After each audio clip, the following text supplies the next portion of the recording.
What is up, guys? Thunder Studios here, back in another awesome video, and today we're going to be taking a look at my top 10 figures of 2024. And yeah, we just have some base rules here.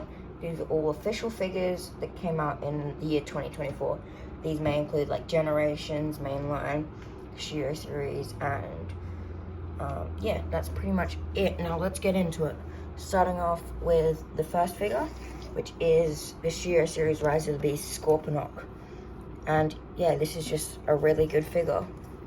And yeah, I was surprised at how good it was, especially like the images didn't really do it justice, because it just looks really cool, especially in this Scorpion mode that I have it in right now.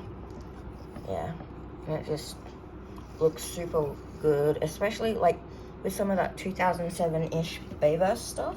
Sort of reminds me of that style.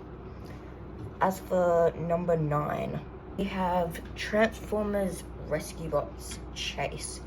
Legacy Rescue Bots Chase. Yeah, and this figure is like really good. I don't know if it's me or the nostalgia talking, because I used to watch this show a lot as a kid. It was quite good. But yeah, I just love this figure. Like, especially with like all the paint, and the alt mode just looks perfect, straight ripped from the show. And yeah, the face sculpt is really accurate, even like the position of the arms. And I'm really surprised like how they managed to retool this into Prime Universe Cliffjumper when the characters are like really different from each other, and the leg engineering is pretty genius. So yeah. And for number 8, we have Transformers 1 Optimus Prime.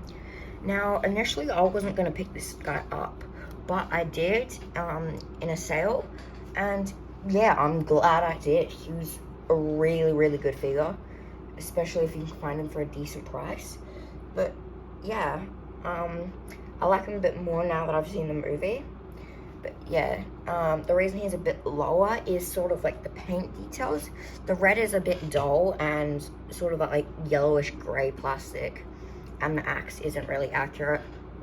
He's supposed to have like a yellow blue axe sort of, but yeah, and the sort of issues I have with him in the alt mode.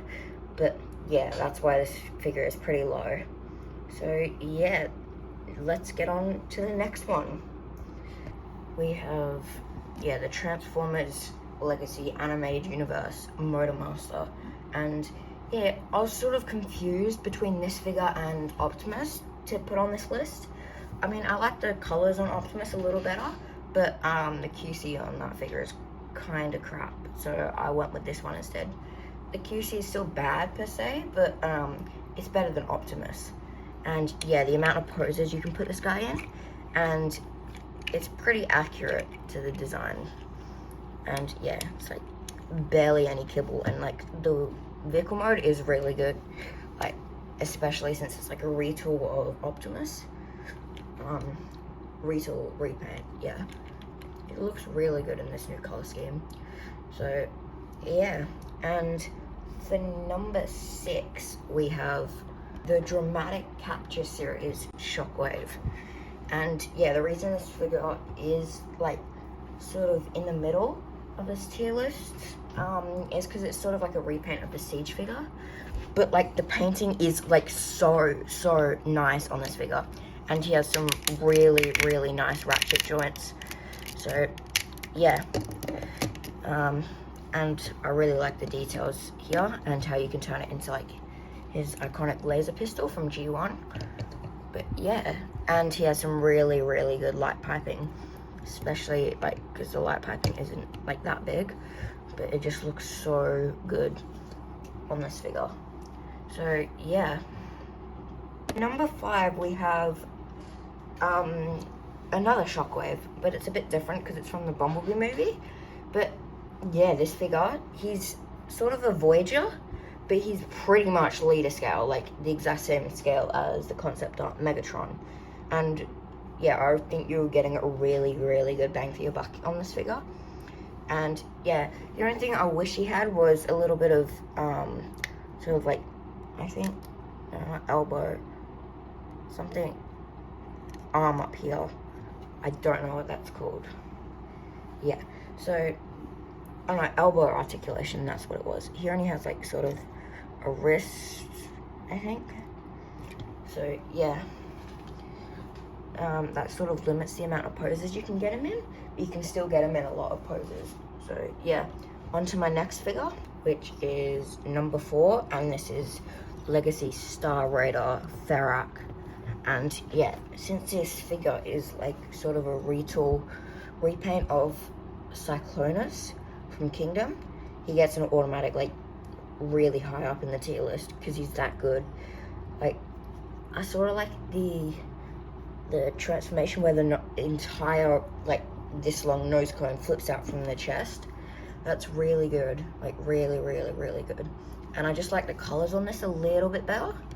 Just like, I sort of like the red and the burning orange that he has in his chest and on the windscreen of the vehicle mode. So yeah, that is pretty much it for this figure. And for number 3, we do have another Star Raiders figure on the 3rd spot in this tier list. The reason it's not higher is because of the price. I know you get like 2 extra figures in this set, but it sort of feels a little bit not worth it in my opinion, because yeah, you get a deluxe and a Voyager and sort of like a Micromaster, I think, or like a little accessory. So yeah, it's not really justifying the price.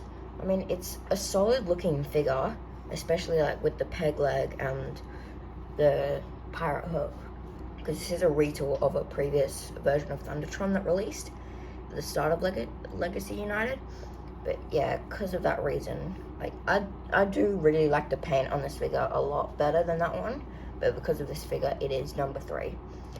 But for number 2, Studio Series Gamer Ratchet is my number 2 pick for the best top 10 figures of this year.